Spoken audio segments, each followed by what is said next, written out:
Hello, in front of me I have smartwatch DT93 and I'm gonna show you how to enable and disable the Do Not Disturb mode on this device. First, let's wake up the screen on our watch. You can do it by pressing any of the buttons. After you wake up the screen, swipe downwards from the top of the screen to open the quick panel. And on this panel you should see the Do Not Disturb mode icon, the one with the moon on it. To enable the mode, simply tap on this icon,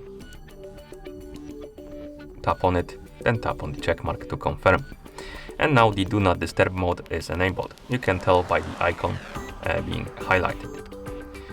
Okay, and to disable the Do Not Disturb mode, simply open the quick panel again and tap on the icon again, then tap on the check mark to confirm.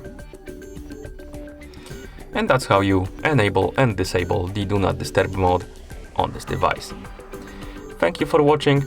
If you found this video helpful, please consider subscribing to our channel and leaving the like on the video.